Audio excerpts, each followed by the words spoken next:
এখন নামাজের আগে যে আজান দেওয়া হয়, শুরুর দিকে কিন্তু সাহাবাদের আজানের পদ্ধতি জানা ছিল না। তখন সাহাবারা আল্লাহ রাসূল সাল্লাল্লাহু আলাইহি ওয়াসাল্লামের সাথে কনসাল্ট করছিলেন যে কিভাবে আজান দেওয়া যায়, অর্থাৎ কিভাবে ঘোষণা দেওয়া যায় সালাতের জন্য। একজন সাহাবা বললো আমরা আগুন জ্বালিয়ে দিব, আগুনের ধোঁয়া দেখে মদিনার সবাই বুঝবে যে এখন সালাতের সময়, তো সবাই চলে আসবে। আরেকজন বললো না, প্রতিদিন আগুন জ্বালানো এটা নিরাপদ না, বরং আমরা খ্রিস্টানদের মতো বেল বাজিয়ে দিব, একজন বেল রিঙ্গার রাখবো, যে ঘন্টা বাজালে ঘন্টার আওয়াজ শুনে খ্রিস্টানদের মতো চার্চে যেন লোকজন আসে, বাকিরা সবাই নামাজ পড়তে চলে আসবে।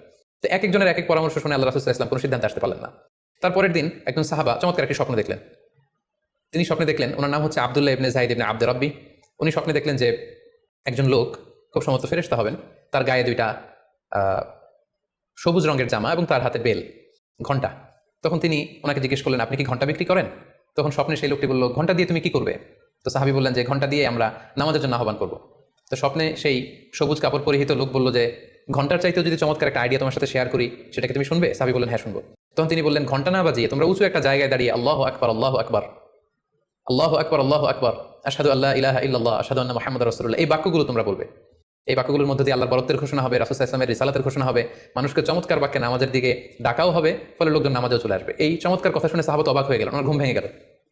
উনি সকালবেলা আল্লাহ রাসূল সাল্লাল্লাহু আলাইহি ওয়াসাল্লামের কাছে এসে পুরো ঘটনা শোনালেন, যে একজন লোককে আমি দেখলাম হাতে ঘন্টা, আমি বললাম ঘন্টা কিনবো সালাতের আহ্বানের জন্য, তিনি আমাকে এই কয়েকটা বাক্য শিখিয়ে বললেন ঘন্টা না বাজিয়ে এই বাক্যগুলো দিয়ে আহ্বান করলে কেমন হয়। আল্লাহ রাসূল সাল্লাল্লাহু আলাইহি ওয়াসাল্লাম এই স্বপ্নের কথা শুনে তিনি অভিভূত হলেন। তিনি বললেন, তুমি ঠিকই দেখেছো, তুমি সঠিক স্বপ্ন দেখেছো। যেহেতু বেলালের কণ্ঠ খুব দরাজ, বেলালকে ডাকো, আমাদের ঘন্টাও বাজানোর দরকার নেই, আগুন জ্বালানোর দরকার নেই, বেলালকে বাক্যগুলো মুখস্থ করিয়ে দাও। বেলাল মসজিদে নববীর পাশে দাঁড়িয়ে আওয়াজ করে এই আজান দিবে, এই ঘোষণা দিবে। এই আজান শুরু হলো। বেলাল রাদিয়াল্লাহু তাআলা আনহু একটা উঁচু জায়গায় দাঁড়িয়ে আল্লাহু আকবার বলে তিনি আজান দিতে শুরু করলেন। এই বাক্যগুলো শুনে সাইয়েদনা ওমরে ফারুক দৌড়াতে দৌড়াতে আল্লাহ রাসূল সাল্লাল্লাহু আলাইহি ওয়াসাল্লামের কাছে আসলেন। এসে বললেন, ইয়া রাসূলুল্লাহ, বেলাল এই বাক্যগুলো কোত্থেকে শিখেছে? গত রাতে তো আমি দেখেছি যে আমাকে একজন লোক বলেছে যে তোমরা এই বাক্যগুলোকে ব্যবহার করে লোকজনকে সালাতের জন্য আহ্বান করো। আল্লাহ রাসূল সাল্লাল্লাহু আলাইহি ওয়াসাল্লাম শুনে অবাক হলেন। অর্থাৎ ওই সাহাবী ঠিক যেমন স্বপ্ন দেখেছেন, ইসলামের দ্বিতীয় খলিফা সাইয়েদনা ওমরে ফারুক রাদিয়াল্লাহু তাআলা আনহু উনিও একই স্বপ্ন দেখেছেন।